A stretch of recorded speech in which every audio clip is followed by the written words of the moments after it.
Brett Kavanaugh is defending himself against accusations of sexual misconduct from when he was in high school and college. In a letter to Senate Judiciary Committee Chairman Chuck Grassley and Ranking Member Dianne Feinstein, Kavanaugh writes, quote, "There is now a frenzy to come up with something, anything, that will block this process and a vote on my confirmation from occurring. Adding, I will not be intimidated into withdrawing from this process. The coordinated effort to destroy my good name will not drive me out. The vile threats of violence against my family will not drive me out. The last-minute character assassination will not succeed." And Kavanaugh spoke for the first time publicly about the allegations, denying he ever engaged in any misconduct. I was never at any such party. The other people who are alleged to be present have said they do not remember any such party. A woman who was present, another woman who was present, who is Dr. Ford's lifelong friend, has said she doesn't know me and never remembers being at a party with me at any time in her life. I did not have sexual intercourse or anything close to sexual intercourse in high school or for many years thereafter. And the girls from the schools I went to and I were friends. So you're saying that through all these years that are in question, you were a virgin? That's correct. Never had sexual intercourse with anyone in high school? Correct. And through what years in college, since we're probing into your personal life here? Many years after. I'll leave it at that. Many years after. Do you believe there should be an FBI investigation into these allegations and that a pause should happen and, sort it all out? If there's nothing to worry about and nothing to hide, why not have that process? Ashley, and then I'll ask you that, Brett.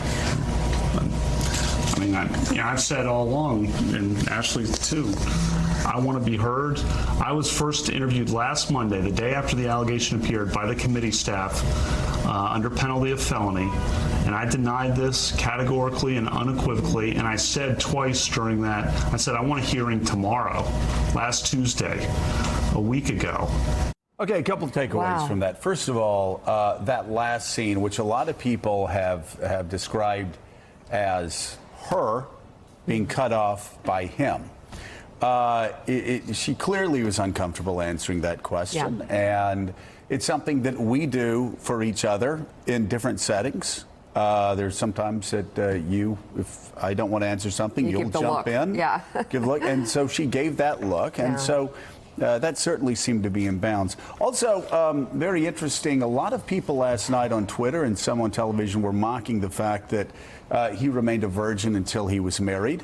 Obviously a central tenet of conservative Catholicism, of conservative, sort of the conservative evangelical world, and of other religions. I think it was a fascinating interview, and I think the only thing that we can do at this point, if we're really doing our jobs, is say this is what he said. And it needs to be considered. And with these two women who have come out with their stories and everything that they have said also needs to be considered, especially given how difficult it would be for any woman to do that. And I think everybody should want the best process possible to get the truth out. And there should be no opinion put out about what he said, because certainly no one's allowed to put any opinion out about what these women are saying without being burned at the stake. And I understand that, because women haven't had their voices for decades. We are at a moment where women can speak, but that means we also have to let, when it matters, when it counts, men speak as well. And he was sharing personal information. Caddy, do you disagree? No, I do agree. And I think it's unfortunate that Brett Kavanaugh has called this part of a smear campaign, because that, by default, is passing a judgment on what these women are saying. Now, he's both of them are going to say they're being smeared. And that we are That's defending, their right, that we are defending them. themselves. But I think that is why we have to have some kind of an investigation that probably is not what we're going to get on Thursday, which is the Senate hearing. And every FBI official that I have spoken to has said to me, look, we do this. There are things that we could do. We know this drill, even if it dates back 30 years. Yeah. We may not come to something dispositive. We may not be able to prove it, but people do say things that are different to journalists than they say to FBI investigators when they're under the threat of perjury. And there are ways that investigators can ask questions and dig into information that journalists don't necessarily have. I think we would get closer, perhaps, to some kind of understanding if we went through that process, and it would be more neutral. Yeah. I mean, something that could be taken out of this hideous moment politically that we're in and made more Speaking to neutral reporters is would not not like speaking to FBI investigators. Exactly. And what do you think, Willie? What did you think of the interview? Well, I think it was extraordinary on many fronts. Number one, Yeah. that he did the interview. Usually a Supreme Court nominee is locked in a black box until his hearing and then until the vote. We don't see or hear from the nominee. Number two, let's step back and think about, we have a Supreme Court nominee discussing when he lost his virginity as a way of on national television, as a way through this process, he believes, for him. But I think there are so many people behaving so badly right now. Right. There's so much willful dishonesty. There are so many people who've made up their minds, and there are people on the right who are saying she's a liar, she's making this up. You have no idea. Right. You don't know the facts. There are people on the other side who are saying he's a liar, he's making up his side of the story. You have no idea, you don't have all the facts. And that's why I've said what Martha asked to Judge Kavanaugh there is a central question. If you're Judge Kavanaugh, wouldn't you want an independent body in the FBI to take a look at this, to clear this? Because if they go through a Senate hearing and it becomes a circus, they push it through, he passes, he's seated on the Supreme Court, Right. There will be, as we've said last week, an asterisk next to his name as long as he's there. Well, and why wouldn't they want an FBI investigation, especially after the second story came out yesterday? Alex, do we have those clips, those quotes from the New York Times and also Yeah, I'm from going to the put up New the New Yorker? Yorker one here. Yeah, this was in the New Yorker. Republicans seized on this language. Senate Democrats, in her initial conversations with the New Yorker, she was reluctant to characterize Kavanaugh's role in the alleged incident with certainty. You have the rest of it? The New York Times now is coming here. Okay, so, and then in the New York Times, the Times interviewed several dozen people over the past week in an attempt to corroborate Ramirez's story and could find no one with firsthand knowledge. And in fact, Mike, they said that she called people around trying to get a corroborating witness, and while speaking with them said that she wasn't even sure if it was Kavanaugh who had committed this deeply offensive act upon her. And so Republicans rightly saying, wait a second, you have two allegations. Nobody is a corroborating witness at either of these events. So there was the belief, many saying in the Republican Party yesterday, that actually the second story ended up, in a way, undermining the first story. Yeah. And I heard that not only from Republicans, I heard that from journalists, and I heard that from a lot of people who were former Republicans who don't want Kavanaugh to pass, who just think that too many the more questions that are out there, the more inconsistencies that are out there, the more ambiguities that are out there, the more it helps that the Republican cause. Here's Charlie Sykes last night on Hardball. I do think that this second allegation in some ways has had the effect of undermining the credibility of the first one. Because, look, this is the moment where you want solid, credible information that lines up. This is also why I think it's a huge mistake for Republicans not to reopen the FBI investigation. If they are concerned about these false allegations, make people tell them to the FBI.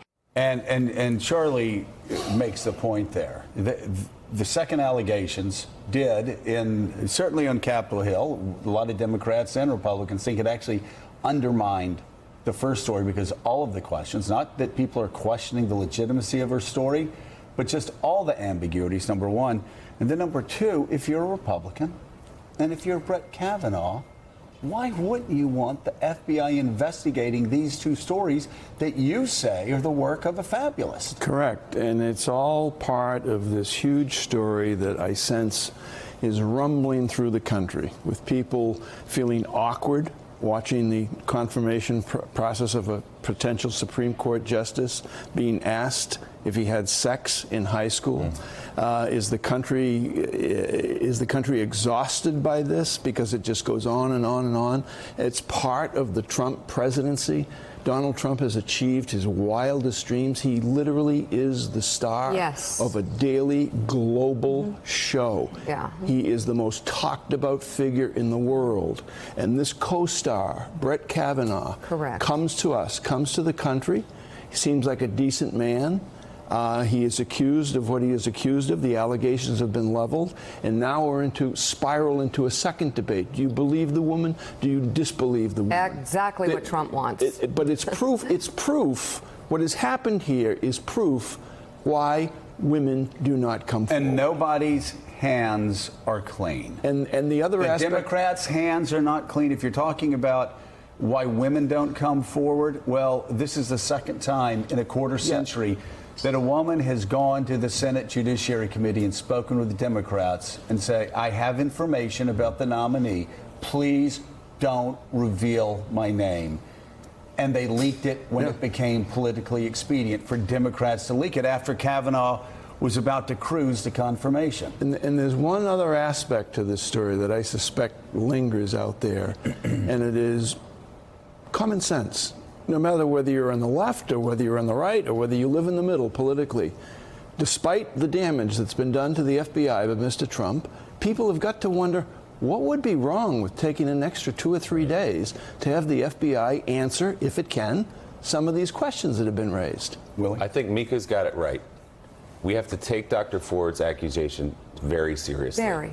And taking it seriously means looking into it with an investigative body that's not partisan, because Chuck Grassley and Republicans, whether or not they are, will always be viewed as partisans in this. They want Brett Kavanaugh on the Supreme Court. Someone else has to look at this. So whatever the FBI finds out, that outcome can be respected, because right now all we have are accusations. We have people who are alleged to have been in the room or at that party back 36 years ago who've come forward and said they don't recall that. So it's Dr. Ford standing on her own. Let someone else look into it so we can move forward one way or the other. And Susan Collins said that Ms. Ramirez should also come forward, and she should. There were, if you read the story, while there were no corroborating witnesses, while there were questions about her memory and whether it was a faulty memory, whether she could even identify Kavanaugh, at the end of the day, she did. And she should be heard as well. That's what Susan Collins thinks. So, Caddy, help me out here, because while we want and we both fight every day for women to have their voices and to understand that our stories and our experiences will be not only understood, believed, valued, but also in a case like this, isn't it important that a woman has her voice, but then also has to expect questions? If she wants things to bear out in the law, or for something like a Supreme Court nomination to be reconsidered, if you feel it's your moral duty to tell your story in light of this Supreme Court nomination process that's happening, isn't it also important to expect questions, not to be smeared, not to be disbelieved by pundits all over, but also not to have the person you're accusing convicted in the public eye, in the media eye, by people like you and me?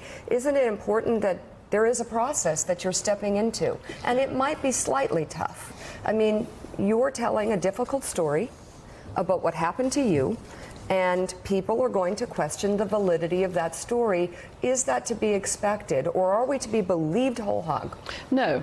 We shouldn't be believed, and I think women are tougher than that. I do think we can take questioning, and we should be able to take questioning. These are very serious accusations. It's not our fault if something happened to us. These are serious accusations for somebody who is going for an incredibly important job in the country, and it is totally legitimate that the accusations should be able to withstand questioning.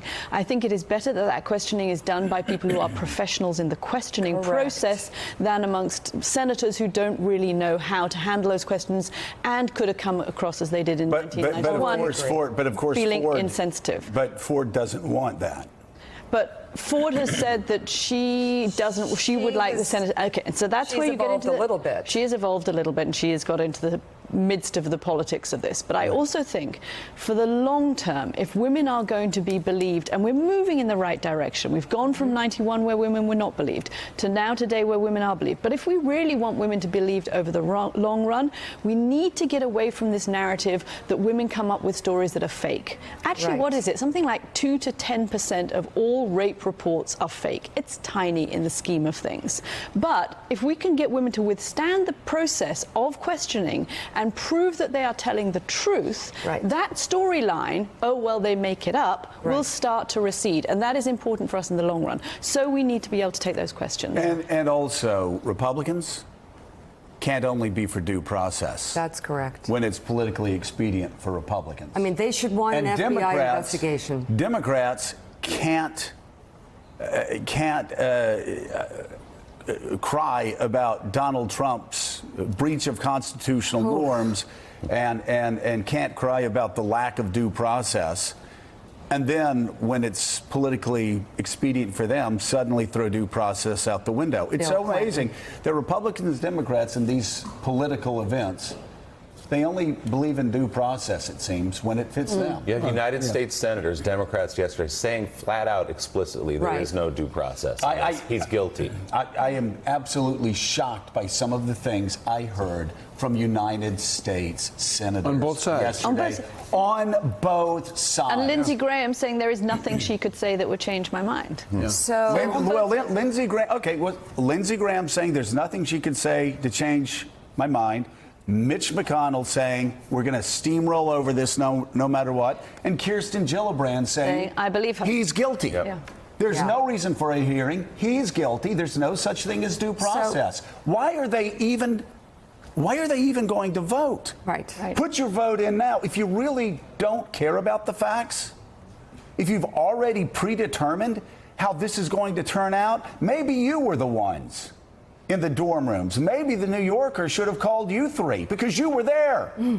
Oh, wait, no, you weren't. Exactly. Due process. Why don't you listen to Dr. Ford and perhaps Ms. Ramirez and Brett Kavanaugh before you go preening to the cheap seats on your political side? Wait. And I just want to say that same message applies to the media. And I'm here, this 3-hour block of time is a smear-free zone. If there will be no convicting of either person on either side on this show, and honestly, if there's smearing of Dr. Ford or Ms. Ramirez or Brett Kavanaugh on this show, you will be kicked off this set because we're not doing that. It's just facts. You know, we have been, and I've done it before. We've been harshly critical of Fox News for being in the tank and being state television. It's everywhere for Donald Trump. It's mainstream. Let me tell you something. What we've seen the last week has made me want all across the board to call networks and put a D in front of the name of the so-called journalists that have already decided that Brett Kavanaugh is a rapist, or what was the serial sexual abuse? Oh, really? You know that? Do you really know that? It's frustrating It's sick. to watch. And Lindsey Graham. Like, John McCain would be ashamed. I'm just going to say, John McCain would be ashamed. John McCain is barely cold in the ground, and Lindsey Graham is saying, you know, if he could have only gotten to know Donald Trump better, he would have liked him. No, he knew Donald Trump. He knew Donald Trump, and he hated him for good reason. This has not been the media's finest hour, certainly, in the coverage of this. But it's also in terms of the United States senators. If this were a jury, and in a sense it is a jury because they're going to vote up or down on this candidate, half the Senate, at least half the Senate, would be recused from jury duty. I mean, a prosecution would say, no, Lindsey Graham, he can't be on this jury. He can't vote up or down on this guy because he's already indicated, you know. Kirsten Gillibrand, the same. Let's be fair. All right. Coming up. Mazie Hirono, let's be fair. All right. Thanks for checking out MSNBC on YouTube, and make sure you subscribe to stay up to date on the day's biggest stories. And you can click on any of the videos around us to watch more from Morning Joe and MSNBC. Thanks so much for watching.